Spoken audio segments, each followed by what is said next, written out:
If you're a character in a fantasy, 99% of the time your name is going to be pronounced wrong. I'm sorry, it's just the way that it is.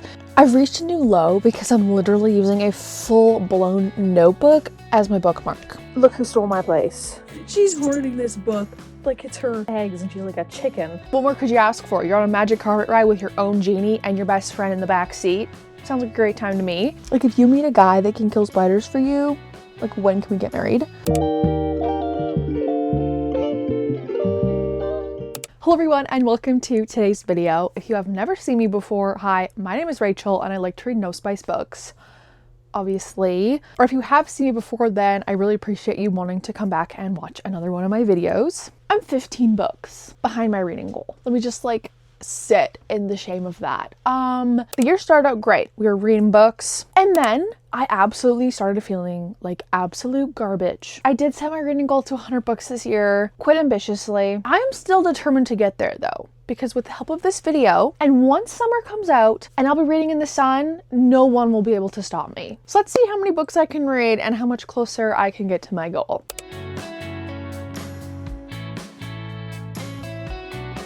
Okay, I have a cat absolutely trying to sit on my lap at any cost.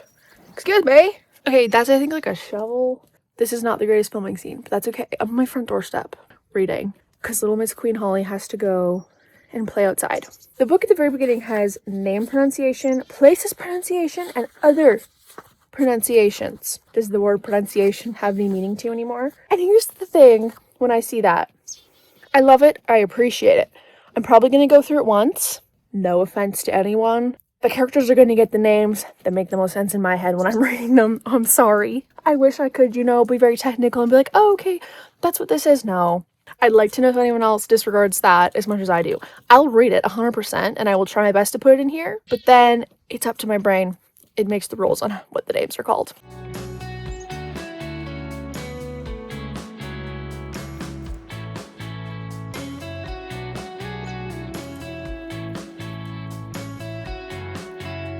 Stunning. I leave for I think like 5 seconds. Look who stole my place. She's hoarding this book like it's her eggs and she's like a chicken. She's like, yeah, she stole your spot, Mom. What are you gonna do about it?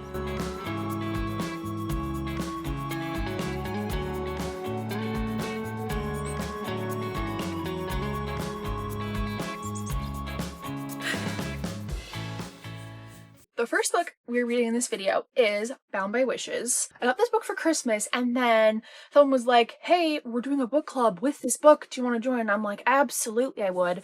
And it's making me read this book. And I cannot say enough thank you. You know who you are if you're watching this video for inviting me to that book club because I'm obsessed already. So as you saw, I started it outside on the step in the sunshine. My heart is sick of the cold weather here in Canada. So being outside, sitting in the sun made me feel alive. And I cannot wait for when I can get back and sit outside on my chair and read. I will be the best version ever of myself. Anyway, rant over. This is the dedication. To those who have walked through the fire, enduring its searing pain, and emerged on the other side, scarred but unbroken, you are forged. Strength like that, once tempered, is unbreakable. And then it says Romans 5:3-4. And not only so, but we glory in tribulations also, knowing that tribulation worketh patience, and patience experience, and experience hope.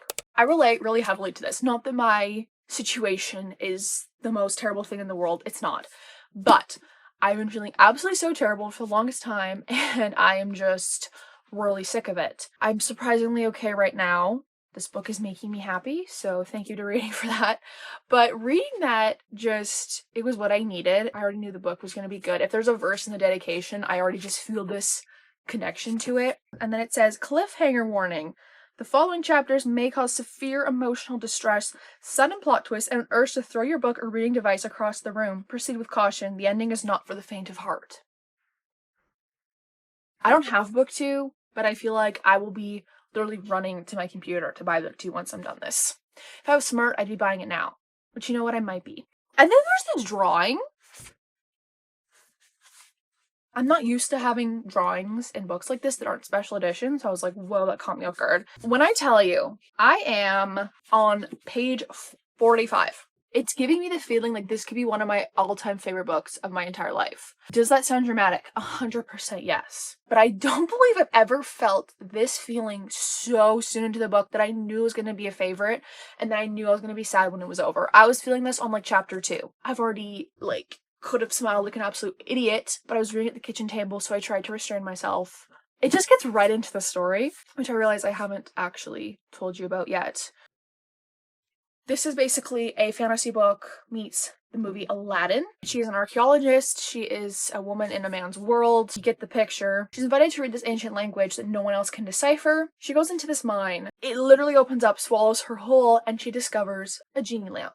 Lo and behold, who comes out? This guy. He has been cursed to this lamp by his brother, who has taken control of the kingdom, banished him to this lamp for 500 years at this point, and has completely removed his existence from their entire history.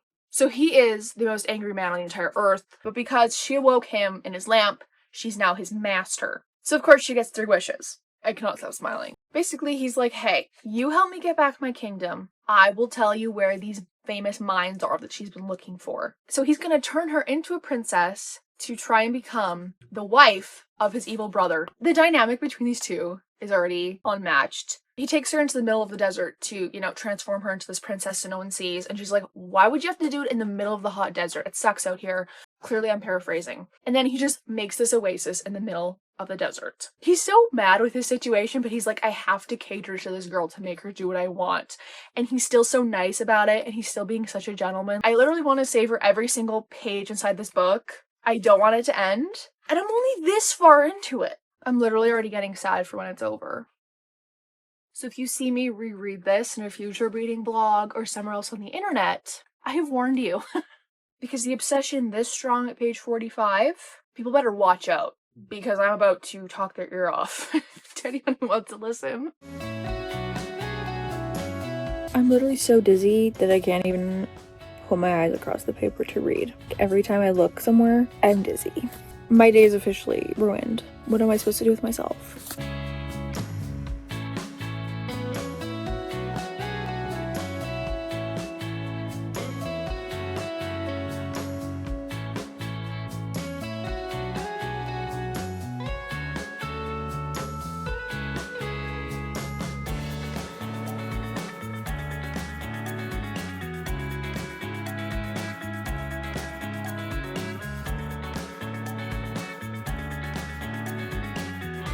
I have a few things to update on. 1, I am about just over halfway through the book. 2, I feel absolutely terrible, but talking about this distracts me and reading distracts me if I can handle it. 3, I'm enjoying this book a lot. Something I will say though is I feel like the romance is moving a little bit too fast because I'm like barely halfway through. They're already head over heels for each other and they've already kissed and I'm like, where was the slow burn? You know what I mean? It just seemed a little hasty that they're already kind of obsessed with each other and I was like maybe like a quarter of the way through the book. Don't get me wrong, I'm enjoying it so much because so much of this book, it's not really filler. It's just them interacting with each other because something that I love is that he can talk in her head and she can hear him. So basically they're together 24/7 and we're getting so much banter and it's so good. It's reminding me a lot of ACOTAR. Obviously, this is a million times better because it obviously has no spice, but with the fact that they can talk to each other in their heads. She has to talk out loud, I'm not really sure why, but that communication and, he's morally gray, he has banter, he just reminds me a lot of him. So, if you're looking for a no spice alternative to ACOTAR, it's giving me similar feelings to that. Nothing else I don't think is really that similar, but that concept of them being able to communicate without actually being next to each other, I do love. I feel like I'm about to fall out of my chair. I'm still so curious what is going to happen because there's still this much left and a whole other book and a cliffhanger. I'm scared. Here's some quotes. There's so many I could pick from, but these are ones I limited it down to. Okay, this was absolutely hilarious. She is riding into the kingdom because she's one of the marriage candidates because she's trying to get inside the castle, get the attention and approval of this evil king, his brother. And she has to ride this elephant. I'm just gonna read you some of their conversation because it was just absolutely hilarious. She's like, you can't be serious. You want me to get on that thing? He's like, don't tell me you've never ridden an elephant. She's like, do I look like someone who has ridden an elephant? He says, I'll help you mount it. She's like, mounting is not the problem. How do you steer it? Okay. And then skipping ahead, she says hello to the elephant. And he says, you don't have to introduce yourself. Just get on the beast. She says, don't tell me what to do. I'm the princess and you are the servant. So obviously, she's like his master because she awoke him from the lamp. A theme throughout this whole book is her telling him, don't worry about me. Leave me alone. And she's like, you shouldn't concern yourself with me. He says, unfortunately, until I break this curse and get these cuffs removed, you are my concern. And she says, poor Genie. Because obviously he cares about her because of that. But obviously he cares for her for a multitude of reasons. And he doesn't like that. Watch me now actually go back to the pronunciation to make sure I'm saying his name right. Basically, Ronan as well can become like a mini version of himself on her shoulder. So this quote was really funny. The concept of an angel standing on one shoulder and a devil on the other was a common metaphor used to represent the inner conflict between good and evil. But in my case, all I had on my shoulder was a tiny genie. Lucky me. And I said, I would not be complaining. And then on this one, she was just describing the scent of like the breeze. And it's the scent of jasmine. And I said, I see what you did there. Because obviously it's a Jasmine and Aladdin retelling. You know what, you've read too many romance books and you know the tropes when you think that the main female character is about to have a nightmare and you get excited. I apologize to Kalina, but I enjoyed it because of course he has to come and comfort you.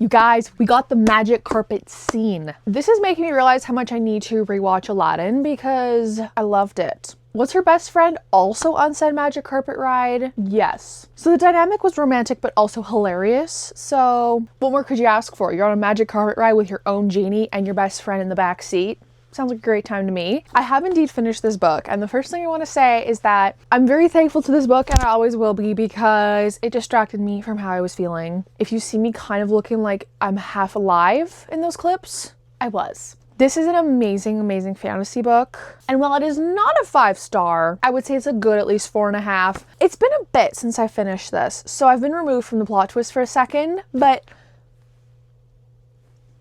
I'm sorry. Come again? What? I will not say anything about it, but I need to read book 2, and I've never been more confused by a plot twist in my entire life. Take that as what you will. I don't even know how to take it because I genuinely have no idea what is going on. And I am so intrigued because I know that she's going to do an amazing job at pulling it all together. I will put a couple things that happened in the fantasy world in smaller font, so if you do not want any spoilers, you will not be able to see it. I usually don't read books with that kind of stuff in it, so I just wanted to put it out there. But I highly, highly, highly recommend this one.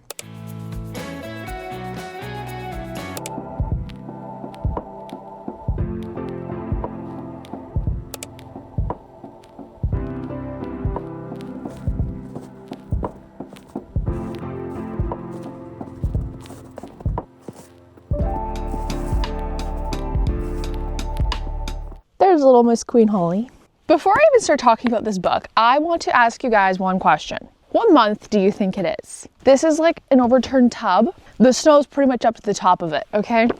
Just have a guess. It's officially April. April 2nd to be exact, and it looks like it's dead of winter. I'm done with it, but whatever. I also realized I match this book, but like a million pieces of clothing I have are navy, so that's pretty easy to do. Anyways, I have started Between the Shadows. Basically, we have our main character named Solnia, I think. I don't know. If you're a character in a fantasy, 99% of the time your name is going to be pronounced wrong. I'm sorry, it's just the way that it is. So one day she's in the streets, not the streets, make her sound like she's homeless. One day she's in like the village square kind of place, and she runs into this guy who's very, very mysterious. Basically, he's like, where's the archives? How do I find them? She's like, here, I'll show you, pretty much. Basically, she runs into this very, very mysterious guy. They have a little conversation, and she ends up following him like through the city and like into an alley. That's specifically mentioned that they go into an alley. And I'm like, rule number 1 is you don't ever go in an alley with anyone, especially a random mysterious stranger when you're alone. But you know what? I was willing to move past it a little bit. Then she proceeds to go with this guy, but she brings a friend who's 1 year younger than her, also a girl, and they go into the city at night. And you're not supposed to go anywhere at night in this city. So I'm hoping that she finds a few more brain cells to put in her head, which I'm sure she will. It's just a funny little thing. I'm like, how long are you gonna last? But I guess there's a whole book, so I guess you must figure it out. Jokes aside though, I am so intrigued about who this mysterious guy is. What does he want with the archives? He's trying to find some documents about like his past and his people, because there was this evil queen that basically conquered this country, and she has tried to destroy all the records from before the time that she was queen. So he's basically trying to commit treason, and she's not supposed to tell anybody about it. And so we're gonna see what happens. A thing I love though is that she loves books as well. There was a quote in here, let me find it. This was them entering into the archives, basically like a big library. It says, without fail, the same feeling struck me each time I came here, like my breath was held suspended in my lungs. I always needed to take a moment to get over my wonderment. The domed glass ceiling let in a soft glow of sunlight. It filtered down onto the stone floor. Rows and rows of shelves followed the tower's rounded walls. They were filled with books and parchments, tomes, and volumes. The world was within reach. Anywhere I wanted to go, anything I wanted to see, I could open a book and there it would be. I had never dared to think there was ever a place more beautiful than this. She gets what is so great about books. So that is where we are at right now. I'm really not into it very much. So I'm very excited for them to go on this great big journey. I sound like an old woman, holy crap.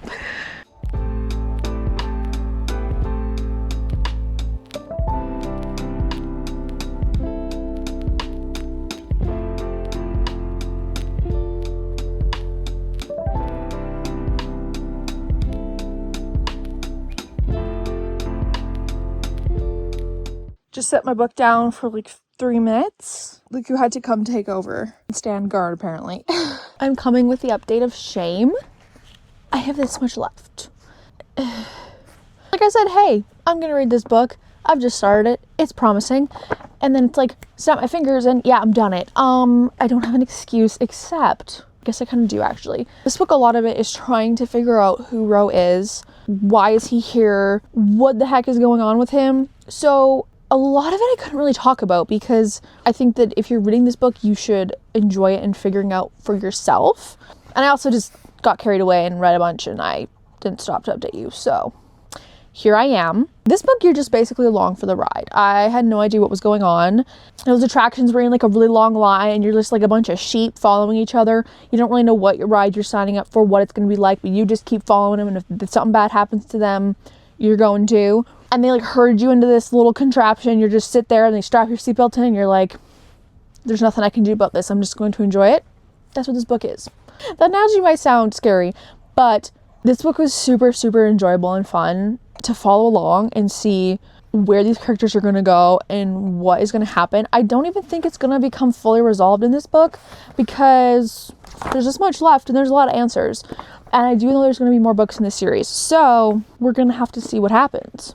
I do have some things though that I want to talk about. I didn't just fully ignore you altogether. I'm sorry.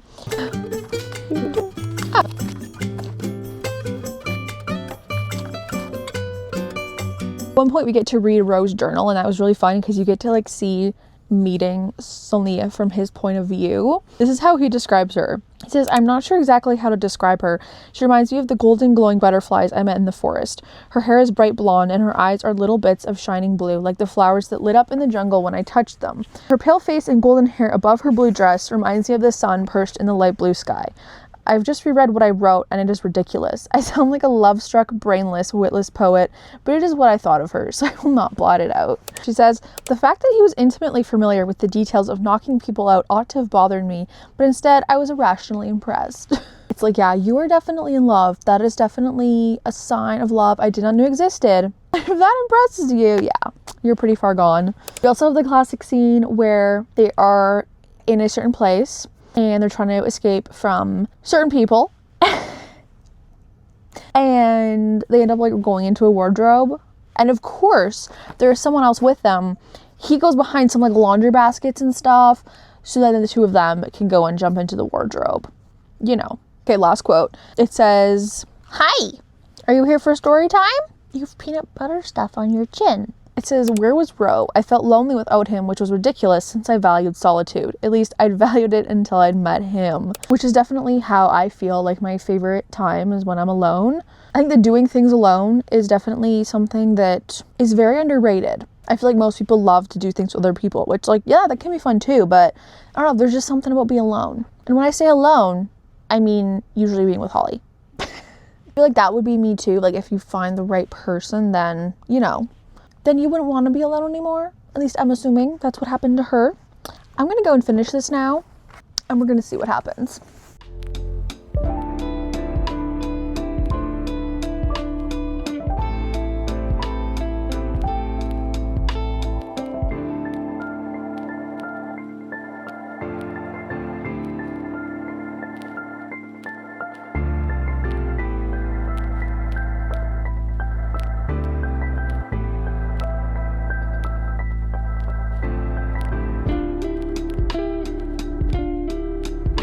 Okay, so I did just finish it. I'm so intrigued now for book 2, and I have no idea when it's coming out. So I guess I need to find some patience. The last thing I'm going to say, since I've already yapped enough, is that this book has elements of like good versus evil, and you can tell there's like a Christian undertone to it. There's like a witch queen, and then there's this person named like Elion or something. There definitely is elements to it, like with magic and like mentions of like spells and stuff, which I'll put it out there, is something that I usually avoid in fantasy books. But you could tell with this one that it had the Christian undertone throughout the whole thing. So that's why I'm okay with continuing reading this series. I'm just going to put that out there. If you do not like reading that, then that is a big part of this book. But otherwise, I do recommend it. And that's another book closer to my Goodreads reading goal.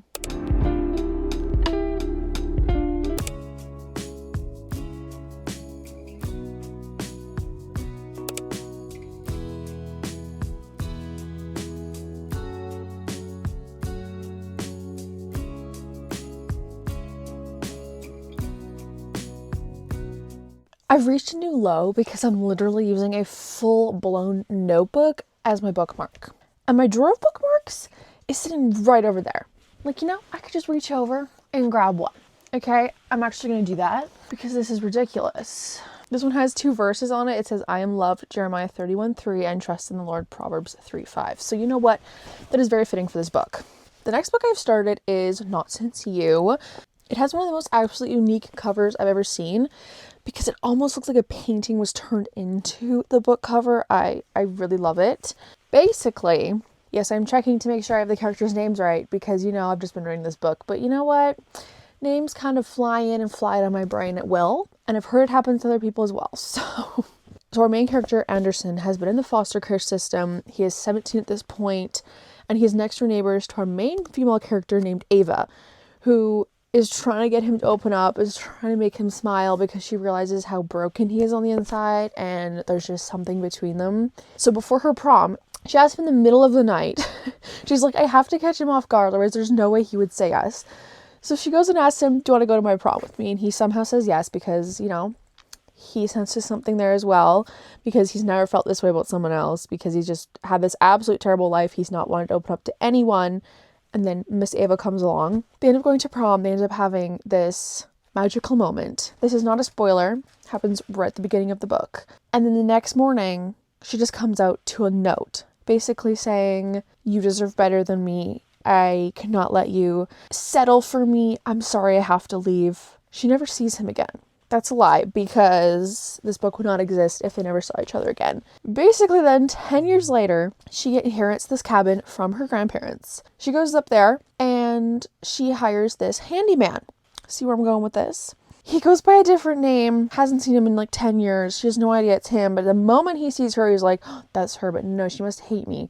So I cannot let her know it's me. So we go through however much of the book with her not knowing who he is, but she's like, there's something so familiar about him. I feel like Ava has like a little bit of a memory problem, which I can highly relate to. So no offense, because I feel like you would maybe remember that person when you still have such deep feelings for them. But you know what? Clearly I've never been in that scenario, so good for her. So basically now I'm halfway through and they've just been working together at this cabin. Now here's where the notebook come back into play. Remember how I had like a little notebook before that I'd write down like content warnings and stuff like that? I have now upgraded to one of my nice notebooks because I was like, okay, I have about 13,000 notebooks that I've bought that I'm like, oh, I could totally see myself using it for this, that, and the other reason.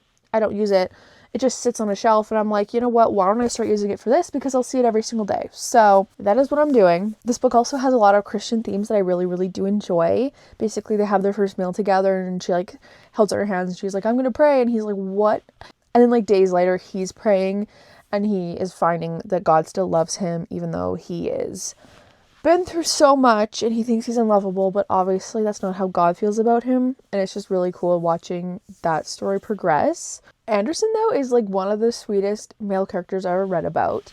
Basically, he just meets her again, does like the little house inspection, and he notices that she's out of wood, and he goes and he brings it up to the porch without even having to say anything. And it's just like little things like that. He's always noticing things and doing things for her without her even having to ask, which he gets like a bunch of points for that. She also gets a huge spider on her in the electrical room and he kills it for her. That is literally like the #1 act of service ever for someone who absolutely hates spiders so much. Like if you meet a guy that can kill spiders for you, like when can we get married? Another thing was he says, do you like dogs? And I have the annotation that says, that's a love declaration. Because he has a dog and he brings it over and the dog is like a little character. It's so cute. And then here basically he's just thinking about how he ran away 10 years ago. He never thought that he would see her again, never thought that his heart would still be so in love with her. And he says, how on earth was he going to stay professional now? And I put, being professional is overrated. They've already been not very professional. There's been like lingering glances. She's almost fallen. He has to catch her. I think there's even been like a forehead kiss, so that's only this far into the book. They're doomed. Oh, hello.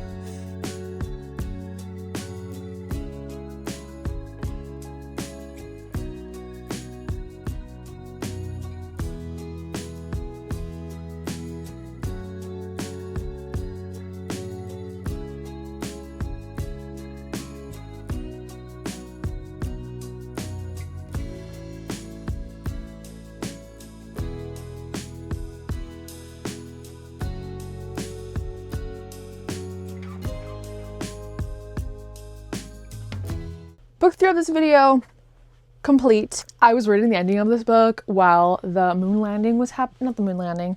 They didn't land on the moon. They came back to Earth. Clearly, I couldn't be an astronaut. So I feel like I will always remember this book because of that. If you're someone who likes short books, Christian themes, a story of a character finding the Lord again, I definitely recommend this one to you. I loved how they were discussing boundaries in a relationship that you want to honor God with. I kind of felt that sometimes it felt a little bit repetitive with the conversations that they kept having, which is not necessarily a bad thing because it does show you how deep his trauma runs and how much he truly needs the Lord and needs healing. And I wish I could have seen more of them because their dynamic is really sweet. But obviously this is a shorter book. I'm not sure if it's considered a novella, but it's like just around 200 pages. But there is just such a beautiful story in these 200 pages. There's a really sweet dog. But again, I will put a content warning here because that is definitely a major theme in this book. So please be aware of that. I will end up posting a review with like full content warnings and romance levels and all that kind of stuff over on my Instagram. But that is something that you should know regardless. And just like that, we have read 3 more books towards our 100 book reading goal. Honestly, I don't know if I'm gonna make it to my reading goal. This is just all in good fun and hopefully give you some motivation to go and read some more books to reach your reading goal as well. If you have one, you don't need one. But if you do, this might have helped. Thank you guys so much for watching this video. If you stuck around, the question is, what is your Goodreads reading goal for this year? I feel like you guys might be more insane than I am and might choose a more reasonable reading goal, so I'd love to hear about it. How far you are into it, how's it going? I'm so thankful to the authors that sent me Between the Shadows and Not Since You. And if you want me to read your No Spice book, I am taking physical books right now and you can email me right here. I hope you guys enjoyed the video. If you did, you could always give it a like. And if you want to see more No Spice Book content, you could always subscribe. But I will see you guys next week. Bye. I can't really take myself seriously with those like sunglasses and the toque and this really strange coat. Oh, thank you, Holly. You know I don't feel good. I'm on a book high. Now I feel bad. Oh, thank you. You're so kind to mommy. It's better I've been filming or I'm gonna cry. Do I even have what I want to talk about? Probably not. Oh my goodness, I feel like I would like break this chair trying to get my tripod. Okay, what does that look like? Not too bad, okay. The world was I'm